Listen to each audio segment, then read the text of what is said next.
Yeah, good morning. We'll start this class. What we do is we recapitulate what we talked about in the last two classes shortly, and then we will go on to the refinement of mechanical breaths. We talked about the central control of respiration last time when the basics of ventilation, and there are three mechanisms by which the respiration is controlled. One is neural, humoral, and then muscular components. The neural component consists of the brain and the respiratory center, which is situated in the, where is it situated? Medulla and lower pons, yeah. And this center gives the neural inputs to the diaphragm and the intercostal muscles. That's the continuous input, and because of that input, there is contraction of the diaphragm and the internal intercostal muscles or the external intercostal muscles. Which one is that? Which is the inspiratory muscle? External intercostal muscle. Okay, so because of that, the chest expands, and then what is the feedback that is going from the chest is that the proprioceptor receptors and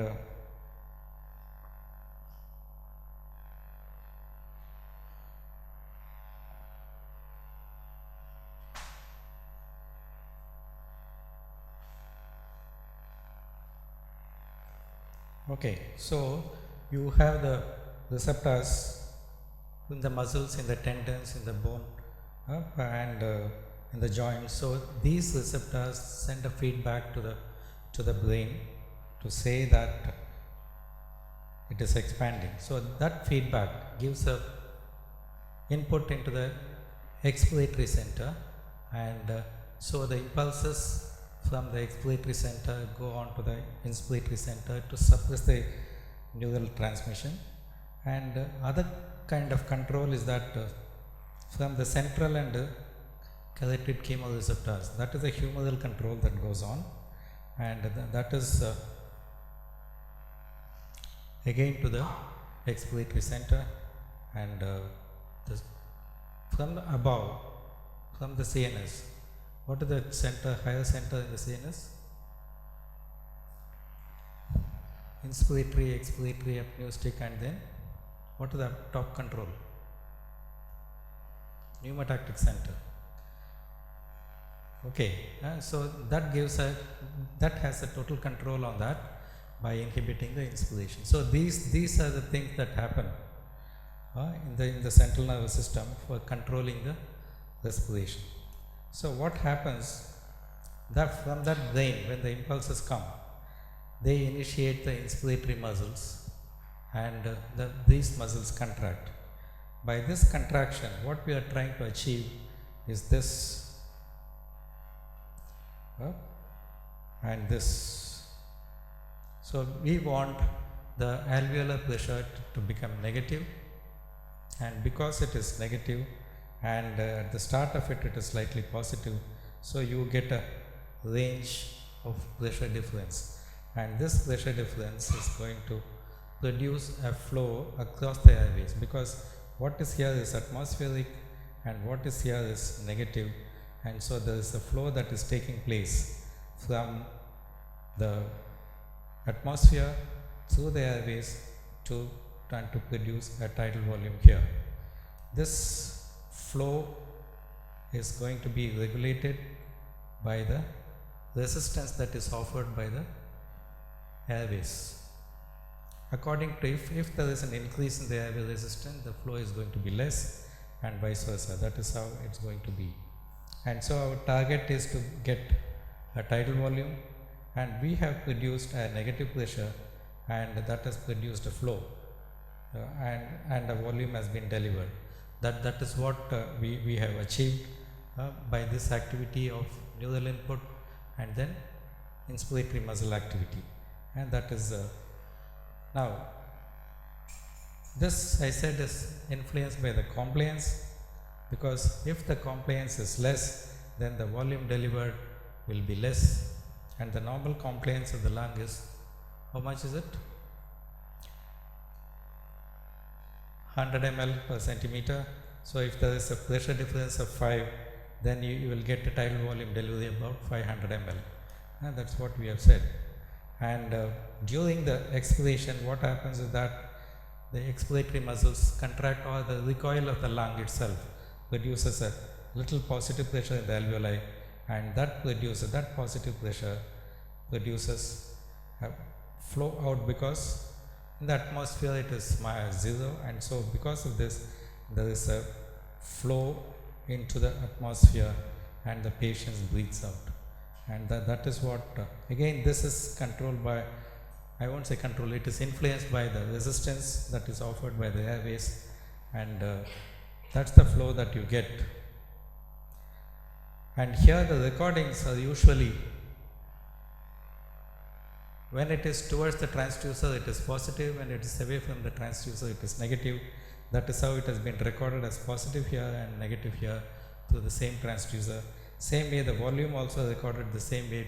Flow towards it will be positive and away from that will be negative. So the flow is recorded like that. Well, that's what it is. So this is what we shortly did in the first class.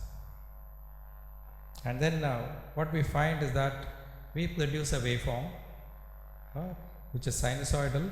The flow waveform is sinusoidal, and the flow out also is sinusoidal. Now the pressure is negative during the inspiration and slightly positive during the expiration, and the volume delivery is recorded like that. This is normal recording of a normal respiration if you keep a flow transducer and a pressure transducer and record them. What we do when we do a mechanical ventilation, we produce a positive pressure. The pressure during inspiration is not negative, the pressure becomes positive. That is what it becomes positive. And we produce a pressure difference between this and the atmospheric, so there is a flow that takes place, and the flow is controlled by the machine. So you set a flow, this is what I want, and that much of flow takes place, and the volume is delivered. And when the time duration of that inspiration is stopped, then the expiration takes place, the pressure comes down, and because the flow takes place, the pressure comes down. Because it is open to the atmosphere, the pressure comes down. Okay, this is not an active process, this is a very passive process. This is what happens when you do a controlled ventilation. In effect, what we are doing is we are changing the normal physiology of a person. Totally, we are changing the normal physiology of a person. So when the normal physiology changes, there are so many effects on the body which need to be compensated because we deliberately change the normal physiology. What are these changes that happen in the body? You will have to read up yourself to find out what are the effects of positive pressure ventilation on the physiology of a person. It applies to you in ventilation in the ICU, it applies to you when you do ventilation in the theatre, when you do positive pressure ventilation, while giving general anesthesia, all this apply to the patient. So you have to be quite thorough about what are the effects of positive pressure ventilation and change in this normal physiology. Now, we do ventilation in the critically ill patient because of a respiratory failure. How does a respiratory failure occur? What are the mechanisms by which a respiratory failure can occur? One is there is a decreased muscle activity. The whole concept of ventilating patients came because of polio, which is a paralyzing disease, and the inspiratory muscles are paralyzed, they are not able to breathe, so we started doing positive pressure ventilation. Initially it was negative pressure. Because of convenience, we switched over and started doing positive pressure ventilation. So one indication is muscle weakness. Muscle weakness, one is a polio. Other types of muscle weakness that can come in myopathies.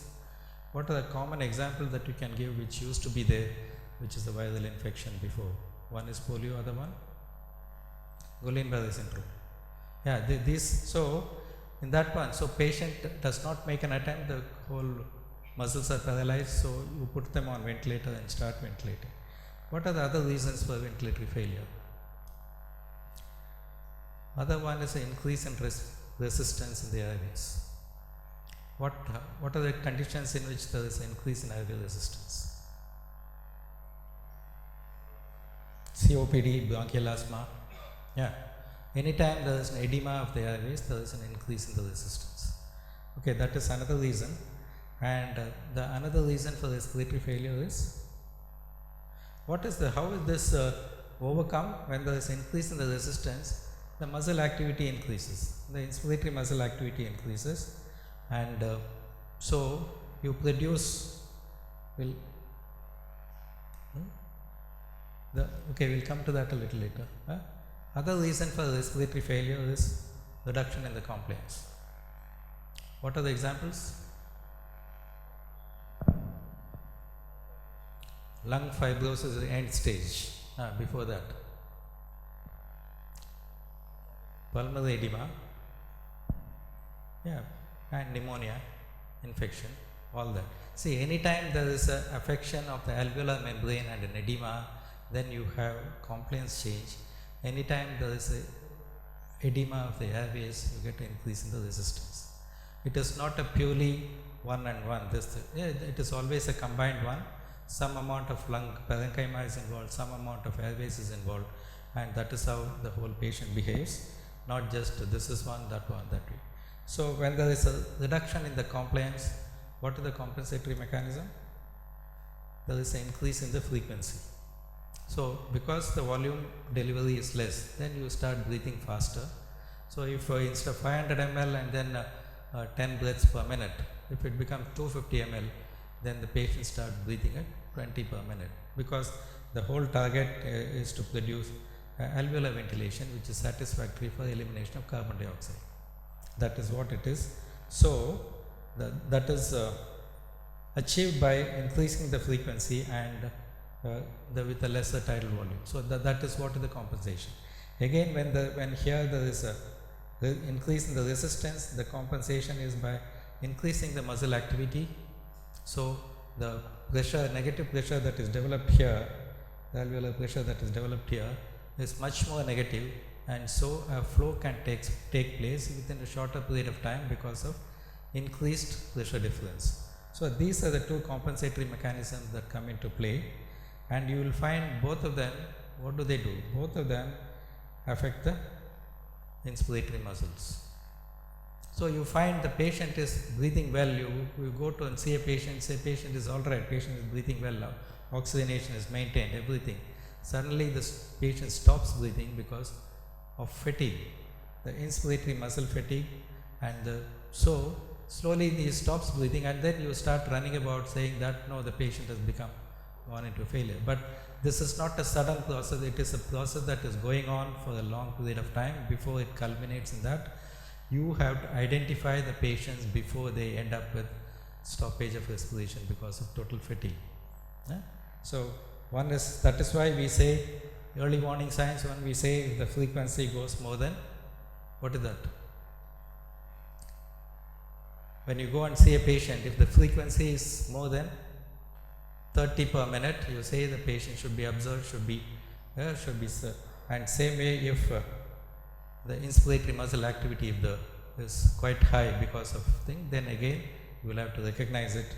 So these, and what is the other thing that you take in your early warning signs?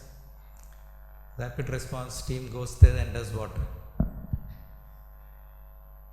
You have a rapid response team, and then you get a calls and then go and assess the patient. What are the parameters that you take into account for that? Hypotension, hypoxia, then respiratory rate, then consciousness, then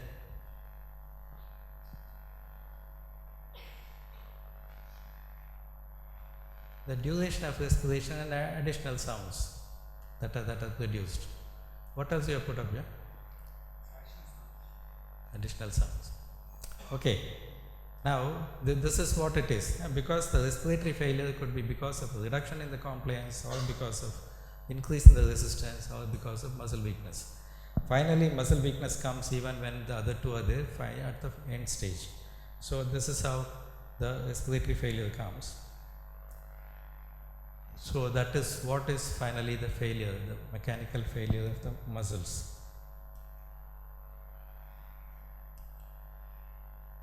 So initial days when we targeted on the mechanical breaths, the target was on the tidal volume and on the minute ventilation. That is what we said. We want to deliver this much of volume so that this much of carbon dioxide can be eliminated from the body. And so the target was the tidal volume, and we set a time that this volume should be delivered within this particular time. So you have set an inspiratory time on that, and we give a flow. We talked about all the mechanisms of solenoid valves and other things. They produce a flow, and that flow has been controlled for this particular duration of time. So you find that much of tidal volume has been delivered. That is what we are trying to achieve. Okay.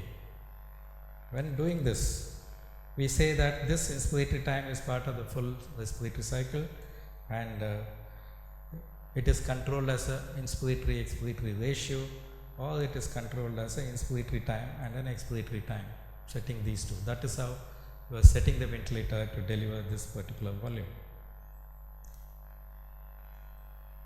And this, while delivering this, there is a development of pressure recorded, no? Because you are producing a flow deliberately and for a period of time, so there is an increase in the pressure at the mouth end and then the alveoli. Okay, so this is how the pressure comes when you do volume delivery. It is not that you create a pressure to deliver, you create a flow to deliver the volume, and because of that flow that is taking place in the alveoli and expansion of the alveoli, there is a development of a pressure. And so here the target is delivering the volume using a flow. Okay, then you have the other type. This is a volume based breath.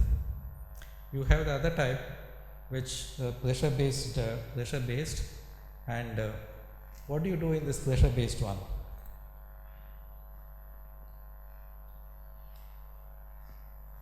What do you do with the pressure based one? We develop a pressure, and this development of pressure produces a flow. Because of a pressure difference, there is a flow. It is not that pressure is recorded because of a flow. This is the other way. The pressure is recorded, pressure is increased, and then it records a flow. It produces a flow, and that particular flow and this particular pressure, you maintain it for a period of time. So that's the inspiratory time. So a combination of again this flow and the inspiratory time, you get delivery of a volume. Okay, here the target is not the volume, here the target is the pressure. And so if you want to increase the volume, you increase the pressure. If you want to decrease the volume, you decrease the pressure. And this is what is the pressure based breath. And of course you control your time by adjusting the time electronically as a ratio or as an inspiration and expiratory times.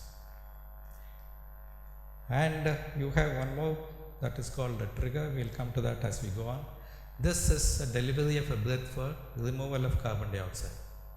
Okay, remember this, it is for removal of carbon dioxide.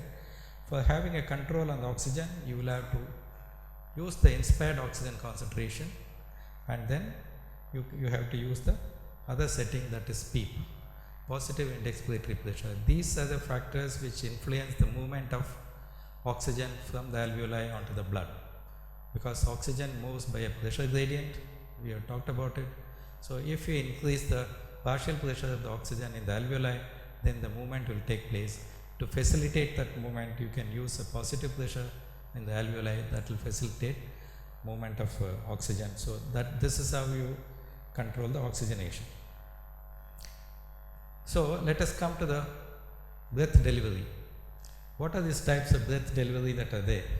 One is volume based, pressure based, and time cycle. This is what we have talked about already: volume based, pressure based, and time cycle.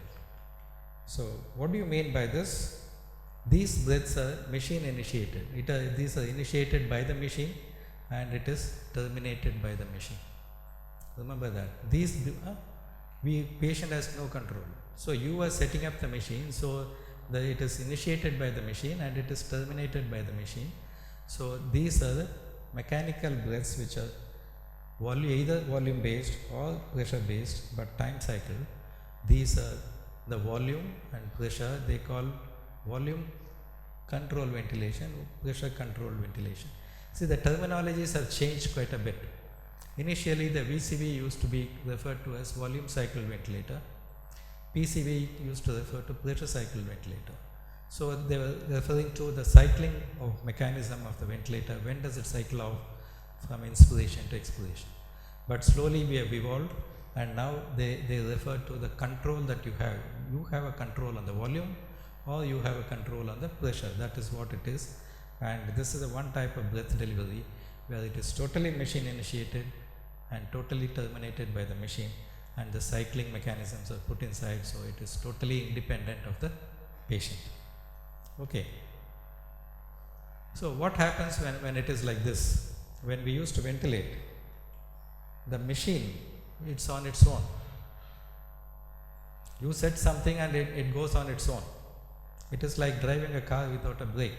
You sit in the car and hold the steering and it keeps running. It will keep on running.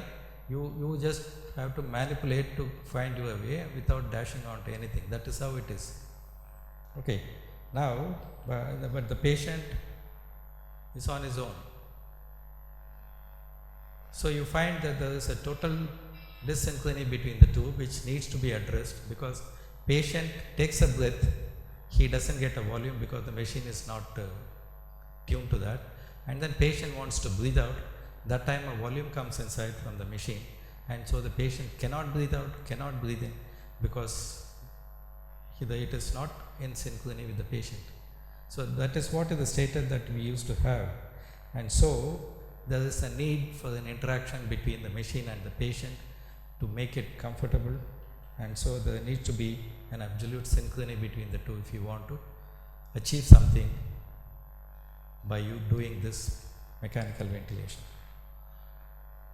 Now, we said we have to synchronize the machine. So what people used to do is this: use a muscle relaxant, sedation, and ventilate the patient till the pathology is reversed. So ventilation used to go on till you find the pneumonia is resolved, or airway resistance has come down, or muscle weakness has come up. And we expected the patients to breathe normally. That what you're trying to do in the anesthesia. You give a relaxant, ventilate the patient, and then you reverse the relaxant, and then you let the patient breathe. Patient breathes normally. That is what is the expectation in initial days. We stop the relaxant, and if all the relaxant gets out of the body, the patient will start breathing normally. But is that so? Will it happen? Definitely, when you are given the relaxant for a length of time, it doesn't happen. Patient develops myopathy. Drug-induced myopathy, so they cannot breathe normally.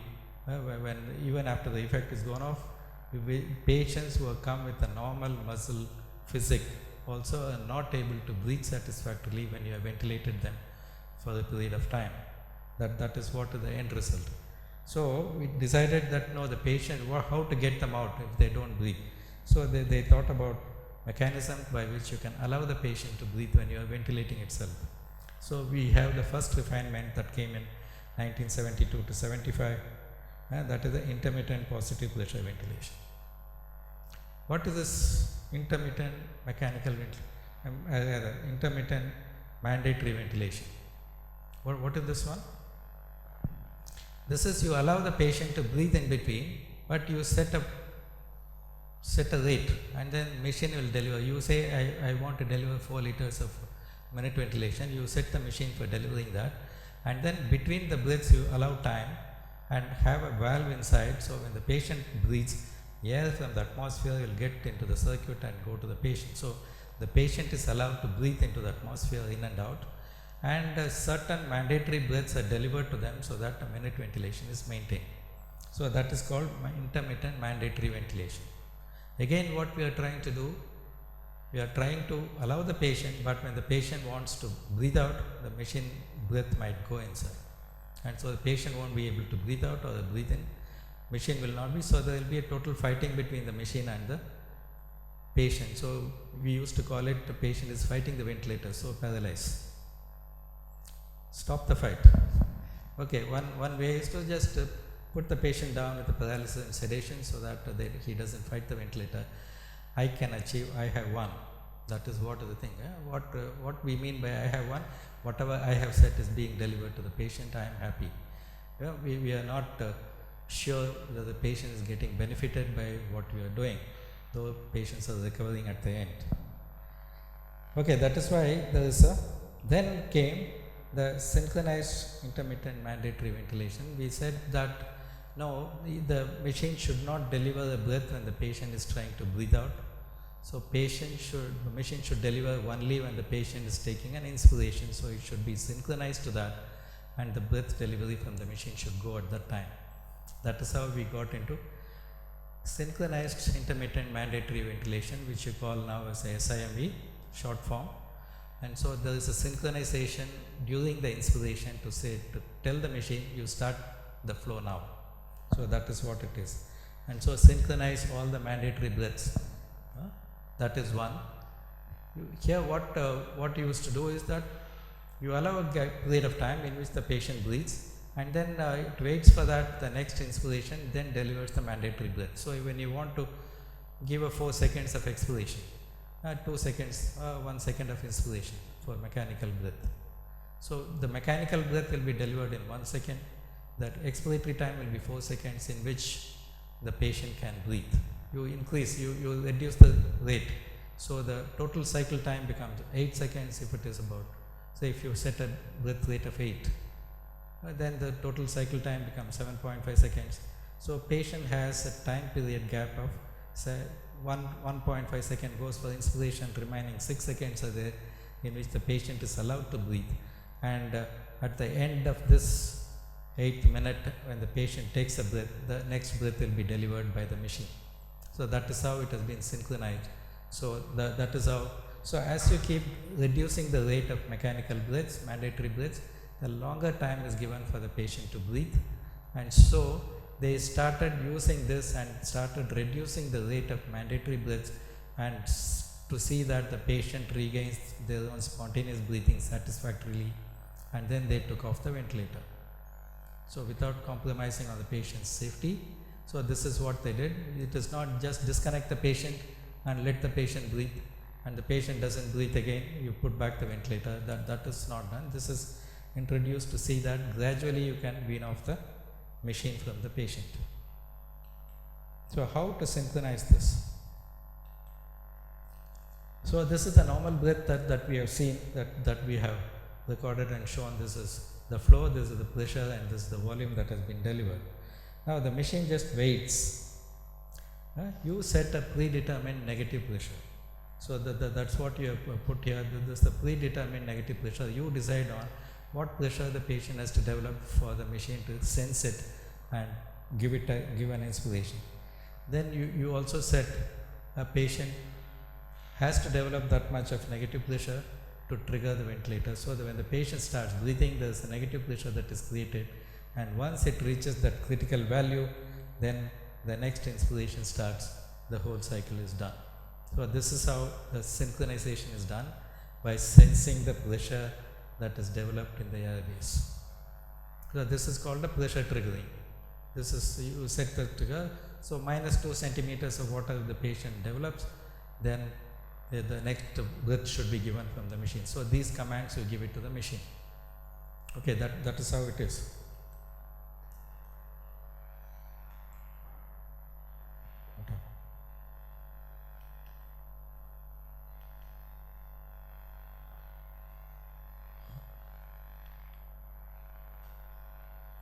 Okay. So that's a synchronized IME. It's a volume targeted, and you find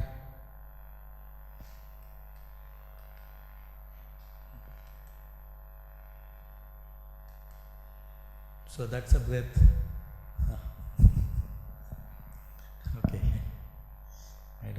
play with it again.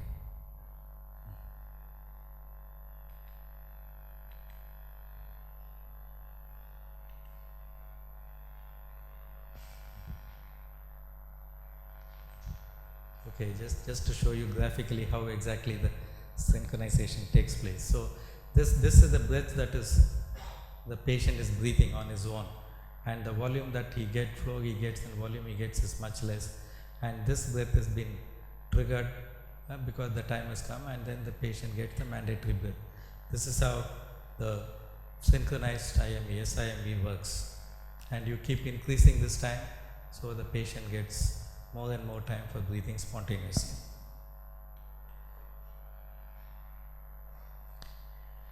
If you synchronize every breath that the patient is making an attempt to, then it becomes an assisted mode.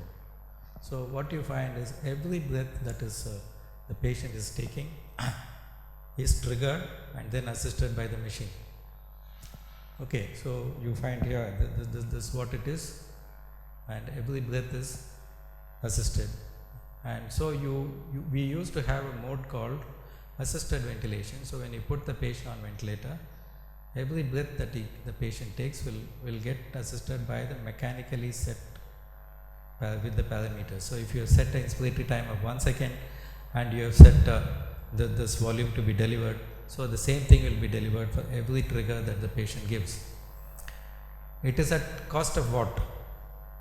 It is at the cost of the expiratory time. If the patient is breathing at a rate of 30 per minute, and then he will get whatever you set. If you have set a tidal volume of 500 ml, every breath that the patient takes will get assisted with the same parameter that you have set. So every breath will be assisted with the 500 ml. So if you will find the total minute ventilation has gone up to how much? 30 into 500, 15 liters. So the patient will be hyperventilating to that extent. Already the patient is hyperventilating. We are just trying to assist that, and with the extra volume, the rate does not come down, only the minute ventilation goes up that much. So, but this is one of the modes to synchronize the patient to the machine, and this facility has been now incorporated into the machine for all the modes. So it is not separately available as assist control, but whenever you put a patient on mechanical breath, either volume based or pressure based, and you set a parameter called a trigger, and if you keep the trigger very high, then the patient will not be able to initiate. If you keep the trigger very low, then the patient will be able to initiate a breath and take a volume from the machine. That is how the assisted mode works. Is there any advantage of that? There are quite a few studies that have come to show off late, not initially, off late, they have come to show that this is one of the better modes to ventilate rather than IMV, but lot of controversies on that. So I will not suggest to put a patient on assist mode for controlling the ventilation, but definitely you try and get a control and then allow the patient to trigger, but what you need to have is a control on the rate. That is what is more important. No point in breathing at a rate of 30. If you can breathe at a rate of 15 or less, that will be nice. So this is what I said we will be setting. So if you look at the ventilator, you find that this is what is set. It could be either a pressure or it could be a flow trigger, and what is set here is on the flow, and that is what it is. What is the second type of breath delivery? So we have seen that how it has been done. So it is initiated by the patient. That is how to initiate that, all that mechanism we saw. It is patient initiated, and then it is machine controlled, and it is machine terminated. That is how it is. It could be volume based or it could be pressure based. So allow the patient to initiate, and then you machine after that does all the job. Only job that the patient does is to initiate a breath. So you have that volume control, assist control, and then PCV assist control, and that's what I said. Now it has been incorporated into one mode. That is not a separate mode, but this is patient initiated breaths. The SIMV also comes into patient initiated breaths.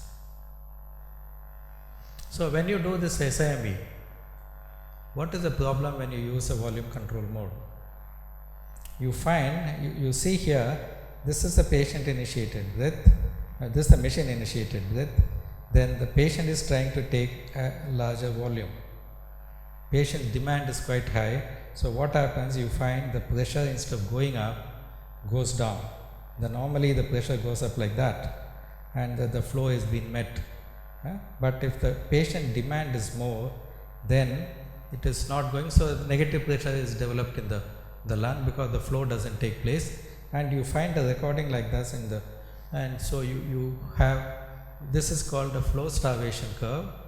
When the patient is mechanically supported breath, if you find there is a dip in the pressure waveform, then which means the flow is not adequate to maintain the pressure at that level, so it needs to be augmented. So this is one of the disadvantages. So the patient takes a breath but he doesn't get a volume. What will happen in that case? You try to breathe in, you try to close your nose and then breathe inside. What will happen? You will feel suffocated because the flow is not coming inside. If you continue to do that for 1 full minute, let us say, you close this partially and then you start breathing, then what happens in the lung? What will happen in the lung? Yeah? Come on. Guess. Loudly, I can't hear.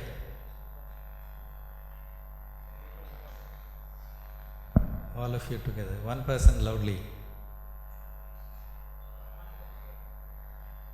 Trauma to the alveoli. What kind of a trauma happens? Because of repeated negative pressure, there is a fluid movement from outside into the alveoli, and so there is a possibility of patient developing a negative pressure pulmonary edema. That is what you will find where if you have patient with a laryngospasm and you don't manage it satisfactorily, the patient will land up with a negative pressure pulmonary edema. After that, if it has gone on for a period of time, you put a tube inside, you will find a lot of froth coming out, and that is the fluid that has moved from the vessels into the alveoli and it is trying to come out. So that is what is likely to happen if you do not meet. So though some flow is taking place, if it is continuously going on like this, slowly the patient might go into negative pressure pulmonary edema. Now, let us look at this. The compliance is less. We are doing a volume control mode, compliance is less. And what happens at the time when the compliance is less? To deliver the same amount of volume, tidal volume, what we try to do is we increase the pressure, and so the alveolar pressure becomes more. So we try to increase the pressure. We are trying to deliver the volume. Because the volume is not going inside, the pressure keeps going up. So alveolar pressure goes up for delivering the same amount of volume. So if this happens, then what is the possibility? If the alveolar pressure goes up, you keep increasing the pressure to distend the thing, but it is non-distensible and you try to distend it, what happens? Yeah, there could be some trauma to the alveolar membrane. I will not say pneumothorax. Okay, there is a possibility. So when you try to do this, because this airway pressure that you are monitoring is in the airway pressure that you are monitoring, not the alveolar pressure, but there is a possibility of disruption of the alveoli when this happens, especially in a condition where there is a low compliance. It is not that lung is uniformly low compliant. Some parts of the lung are low compliant, that doesn't accommodate. Some part of the lung is normal. So instead of the volume going into the entire lung, it gets into one part of the lung only. The low compliant alveoli do not get that much of volume. So if that happens, then the normal alveoli get over distended and the low compliant alveoli remain like that. So there is possibility of a volume trauma. Volume is high volume has been delivered, so because of the high distension, there is disruption of the alveolar membranes, and again it will go on to, by healing, it goes into fibrosis, so you finally land up with lung fibrosis. Okay, one is a barotrauma. If it is excessive, then it finds a way to the pleura, then you get pneumothorax. If it's volutrauma, if it's alveolar disruptions, and finally healing will lead on to lung fibrosis. So there is an increased microvascular permeability and alveolar edema, hemodynamic compromise, and oxygen toxicity. These are the complications of mechanical ventilation, especially volume controlled when not so actively controlled. So this is what I was trying to tell you, that in a normal alveoli, when there is a flow, when there is a ventilation, both alveoli distend equally. If you have alveoli with a different time constants, then what happens is the same volume ventilation produces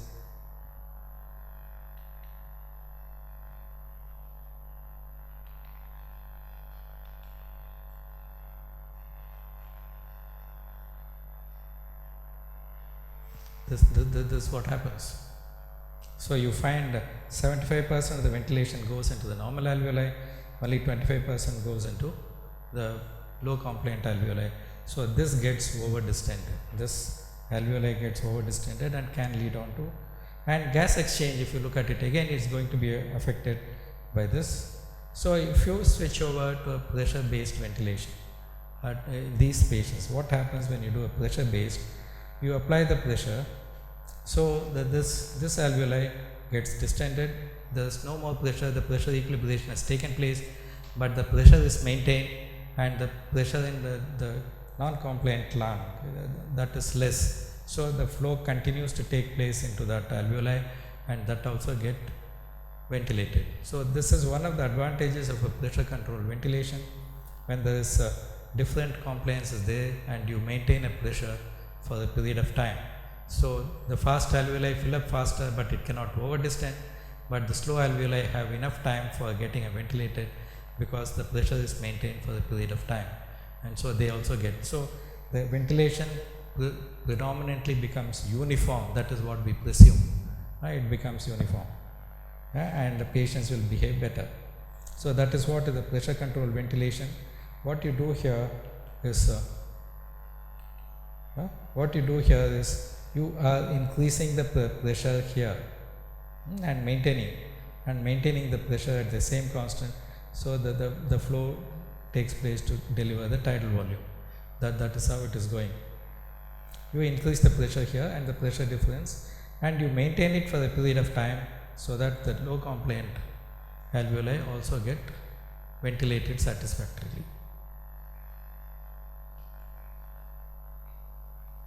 So this is the pressure control ventilation, the waveform that is there. What it is this. I don't know what are my slides. Now you set a pressure level, pressure control level, and that is what produces. And if the compliance is normal, then you get a waveform and delivery of the volume to the patient. If the compliance is less, then the volume delivered becomes less.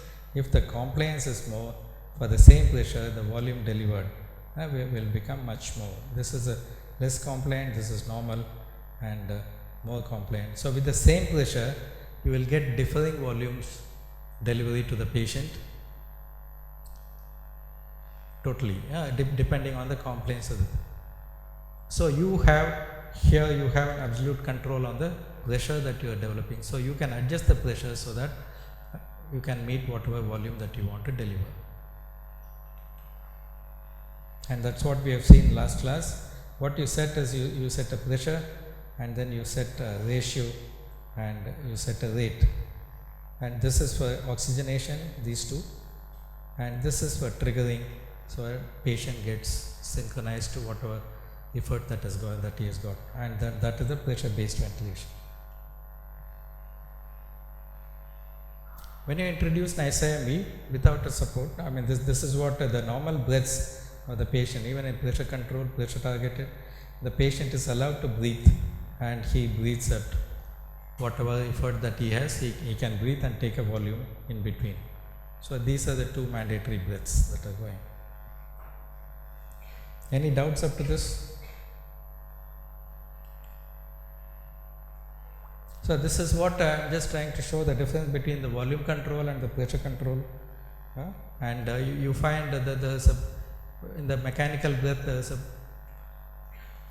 flow starvation that takes place and possibility of not getting enough volume and going into negative pressure edema. But here when it comes to SIMV pressure, every breath is supported with the same amount of and so the flow remains constant. The flow is, because there is a pressure difference that is there, the flow always there.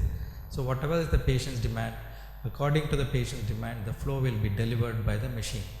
Whereas here you are controlling the flow, in the volume control you are controlling the flow, so it does not exceed that much. So that is what it is. Breath delivery, yeah. What is patient initiated and patient terminated and machine supported. Okay, this is what patient initiated and patient terminated, but it is supported by the machine. So you have the modes called pressure support ventilation and then CPAP with the pressure support. What happens here? Patient initiates a breath. The machine does not control, machine only delivers flow by creating a pressure. So because of a pressure difference, the flow takes place, and the patient, if according to the patient's demand, the flow will continue. The machine will be able to supply even up to 90 liters per minute it can supply, because the pressure difference is maintained. It takes the pressure, so that is how it is. And it can be triggered either by a pressure or a flow, and it is terminated by a flow. This is what is the thing. These are controlled by set on the machine, and this is patient initiated and patient terminated. What happens here?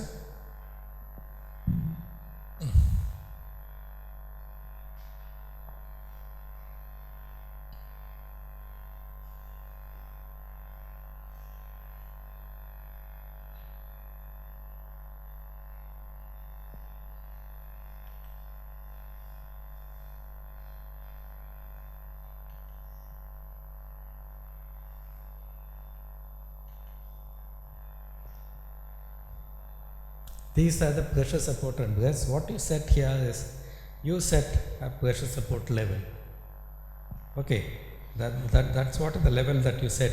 We saw that, and you say that I want 15 centimeters of pressure to be developed for delivery of flow. You set that pressure, and then this is the CPAP level that is there, and then the flow takes place. I said it is flow cycling. What is that flow cycling?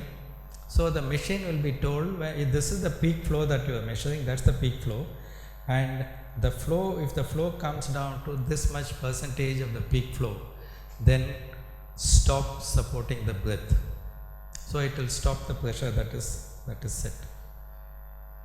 Understand?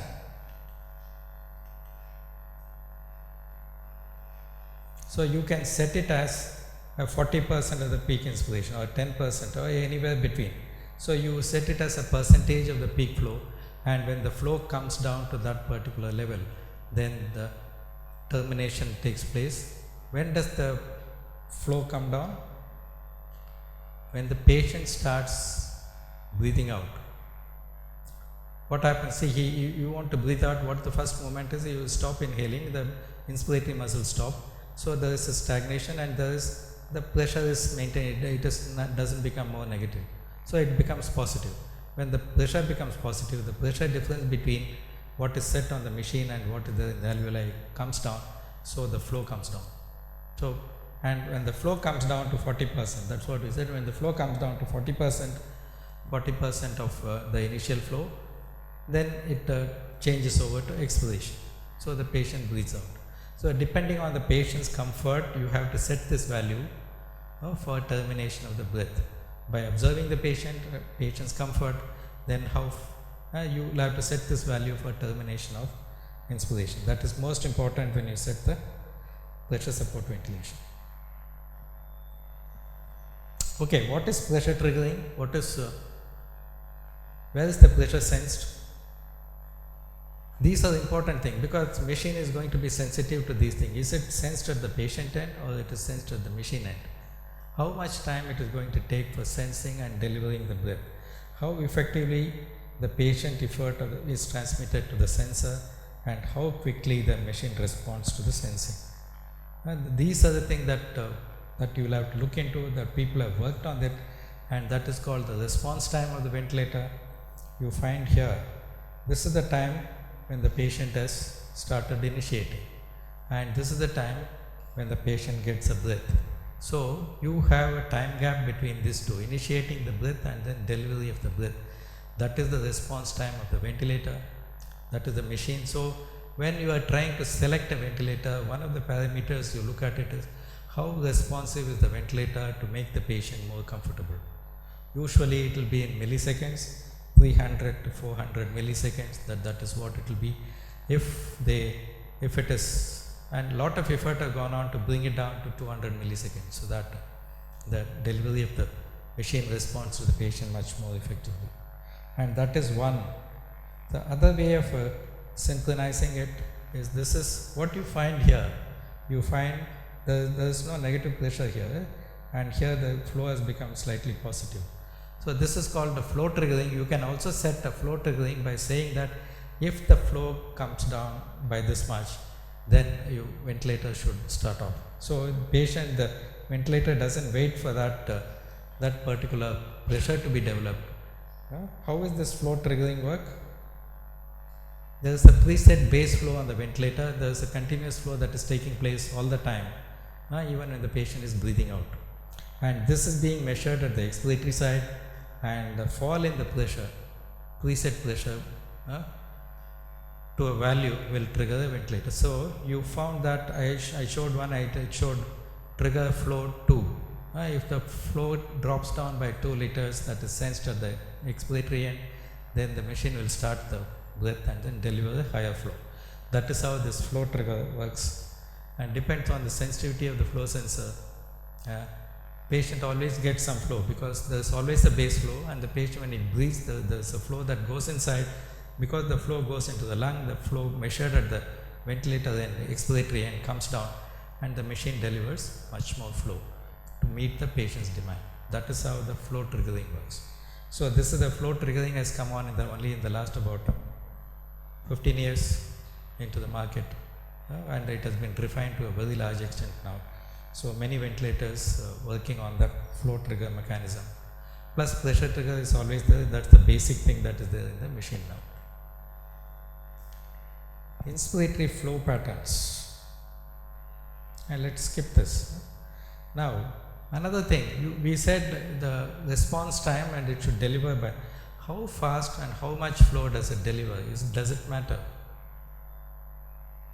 See, you just imagine, you keep a mask on the patient's face, and then a flow of 30 liters comes. So you press the oxygen flush, and the flow of 30 liters comes onto the face. Then what does the patient react? Immediately he pulls out the mask, because so much of flow is coming on the face, he just tries to pull. See, that is what will be the way. So if a patient has got a tube inside, and then you give a flow to that, I said 90 liter flow it can give. If the flow just goes to the 90 liters instantaneously and pushes that much inside, how the patient will feel? So especially when the patient is breathing spontaneously, this kind of a flow is given, they are going to be uncomfortable. So they worked on the inspiratory rise time, that is how quickly or how slowly the flow reaches the top. Like you say, you start driving a car, they advertise 8 seconds, 100 kilometers per hour. I mean, that is what they talk about to sell you a car, and this car takes about 15 seconds to reach that. But here I can give you 8 seconds you can reach to. Similarly here, to have a control on how fast how much time does it take to reach the peak flow, they have put that race time. You can adjust it as a percentage, and so that 100% is reached after so much of delay. So according to the patient's comfort, again it has to be your interaction with the patient to look at the patient, the comfort, and adjust this rise time so that it is not uncomfortable to a spontaneously breathing patient. This is another setting that you will have to do when you do synchronized ventilation. So you have the patient triggered, either it could be either by a flow or the pressure, and then the machine controlled and machine terminated breaths, which are combined with patient triggered and patient terminated breaths. So you have a combination of these two. Lot of methods have come to combine these two and then improve the patient comfort and the outcome. So we will be looking at all of them a little later. But one of the things that we are commonly using is that that's the flow terminator. SIME and pressure control along with the PS. So that's what we are using. So commonly used everywhere. So this is what it is. The pressure supported breaths are here patient initiated and patient terminated. SIME breaths are patient triggered, machine controlled and machine terminated. And this is controlled by time, and this is controlled by flow and pressure, and here the termination is by the flow. This is what it is. You find for setting this, you set pressure that is there, and then you set time and you set the breath rate. For the pressure support, you set the support for spontaneous breaths to be supported with whatever pressure that you want, and then the end inspiration and breath cycle time and the trigger end inspiration. That is termination of the inspiration. So it is set here as 30%. If the flow comes down to 30% of the total flow, then it is going to be terminated. Okay, so that's what it is. These are the settings. You find that here you set a pressure control of 14 and the pressure support of 10. And you look at this waveform, you find when there is a mechanically controlled breath, like this one, the volume delivery is high, and spontaneously breathing, the volume delivery is slow. And if you carefully look at it, you find this is the inspiratory tidal volume when this is the breath. For this breath, the inspiratory tidal volume is 300. For this particular breath which is coming out, the expiratory volume is 525. This is not of the same breath. This is of the previous breath, and this is the next breath, and here this is what is cycling. So this is 500 and this is 300. Is it comfortable for the patient to get one large breath and then small breaths, large breaths, small breaths? Is it physiologically okay? If you think on those lines, I will say that it is better to set the support pressure support also to the same level. So every breath that the patient gets, whether spontaneous patient triggered or the machine triggered, whatever it is of the same, so the uniformity and the barotrauma or volutrauma to the lung will be very minimal. That is how I would prefer to set, because you find that here it is 18, peak pressure is 18, this is spontaneous breath that has gone on, and then you find this is a controlled breath that has gone on, that is 21, peak pressure is 21, and here that. So if it is uniform, then aesthetically also when you look at the waveform, that will look good, and patient also will be more comfortable, less chances of barotrauma, volutrauma. So the other patient interactive modes are there. All these things, pressure regulated, volume control, volume support, auto mode. The machine has been told to look at certain parameters and change over from control to spontaneous automatically to give more and more chance for the patient to breathe. Then you have the adaptive pressure and adaptive support ventilation, and these are the other modes that have been developed the last about 15 years for further progress. So the biggest question still remains, what do you adapt the patient to? Should you adapt it to the minute ventilation by respiratory rate or the tidal volume? What should be the target for the machine?